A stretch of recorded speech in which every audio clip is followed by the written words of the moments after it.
And that's almost where we're at right now. Both houses have now basically almost, I think, come very close to wrapping up and passing their initial budget plans. And so now they're probably right after the 4th of July, I think, the leadership will get together and try and come up with an overall spending plan that will agree with the revenue estimates, and that a budget balanced budget will be enacted based on these targets. And our role as an agency is to provide technical assistance to the senators in setting these budget targets. Again, we have, in our agency, we have experts in all the budget areas, and if a certain plan wants to be tweaked a certain way, they can come up with the estimate of how much revenue or how much the spending would have to increase or decrease to accommodate those plans. So we're there to help. You all make the policy decisions, but we provide you the information on which to base those policy decisions. And this process really begins probably in early February, when the governor presents what is called the executive budget, and working off that, the House Appropriations and the subcommittees of the House Appropriations Overall Committee, same thing in the Senate Appropriations subcommittees in the various areas for their respective responsibilities in terms of the budget. They meet, and they meet from February on, and it's around May, after the first revenue consensus, well, actually second one. The first one is in January. Second one, that is when we begin to really see the bills come forward. And we've been working for the last 2 weeks, at least the last 2 weeks, on these bills in session. And we are today as well. The importance of all of this really reflects the work that has to be done on what has happened overall to our economy. And I'd like you to share a little bit how, in particular, this year and this year's budget process has been very different from prior years. Can you put this in perspective for us? What has happened in terms of revenues, the concerns that you've expressed through the agency, and the overall economy, and then where we're headed. This is 2009, but we're looking ahead to 2009, 10, and then next year, 2010 and 2011. Right. Yeah, these are very unusual, unfortunately, very unusual times. We are going through a severe recession, and nobody predicted or could see things being as bad as they are. Last year, or in January, when we were making our consensus revenue estimates, we anticipated a weak economy, and we knew that we were in a recession, and we kind of mapped out where we thought it was headed and when it would end, and we lowered our revenue estimates for this year by over $1 billion, which is a huge amount. That's for our general fund, general purpose budget, which is only about $9 billion to begin with. And so we cut, $1 billion in revenue because we thought the economy was going to be that weak, and it would reduce our tax collections. So you were looking ahead even to potentially what we've seen with Chrysler and GM going into bankruptcy. Oh, absolutely, yeah. We knew they were in trouble. There were rumors that they could go into bankruptcy. We didn't get too concerned about whether bankruptcy or not. We were more concerned about estimating what level of activity we thought they had to get at in order to be viable companies, and how that would relate to the number of people that they employed in Michigan. Right.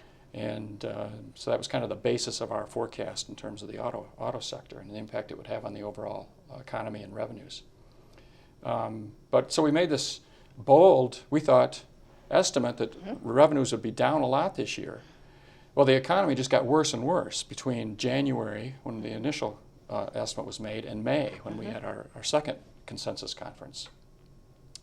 And it was clear from the way revenues had come in between January and May that we had been too optimistic. We hadn't cut revenues enough. And so we had to cut revenues another, over $1 billion in May. Hopefully we're low enough now. That's yet to be seen. But so over the last, 5 months, we have cut the revenue estimate for this current year by over $2 billion. And our general fund, which is the discretionary pot of money that you and your colleagues have to decide how to spend, has been reduced by over 20% this year compared to what it was in 2008. And so these are unseen before cuts that have to be made. These are uncharted, as we say, uncharted waters that we're in. We were helped a little bit with maybe more than a little bit, with the federal stimulus dollars. Correct.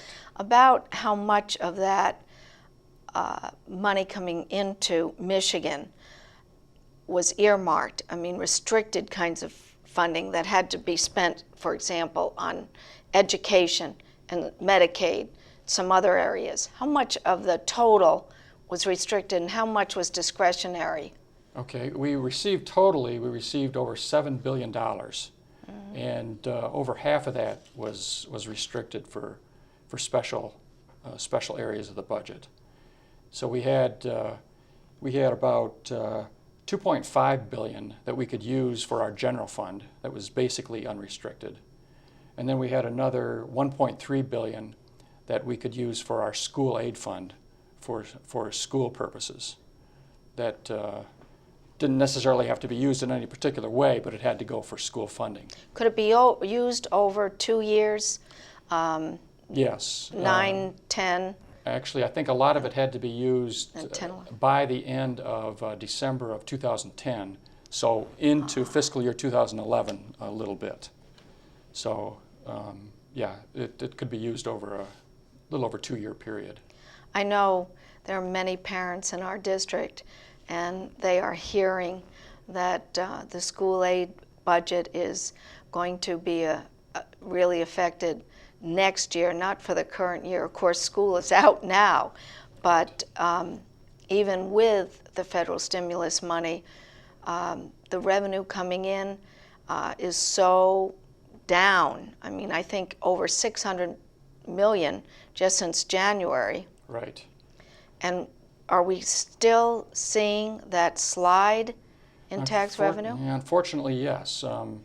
We have 1 month's data since the May conference, and that came in a little short compared to what we had estimated. So, particularly in the area of the sales tax, consumers are being very cautious right now, and our sales tax collections are way down. So. And we can understand that. Absolutely. After all, we have the highest unemployment in the nation. Correct. It just shot up to just over 14%, and the rest of the country is at about 9%. That has shown increases as well. So with this, with people out of work or anxious about whether their job is going to be here in the next month or two, people are really constricting their spending. Absolutely. And that's the prudent thing to do. If Right. you're concerned about your future, Right. you're going to be more cautious. People just aren't buying cars as much. They're not Right. buying big ticket items like washing machines and That's right. big television sets and so on and so forth, and that does affect the economy. And the sales tax, how much of it is directed to the school aid fund, getting back to why we have this shortfall anticipated in the school aid fund next year?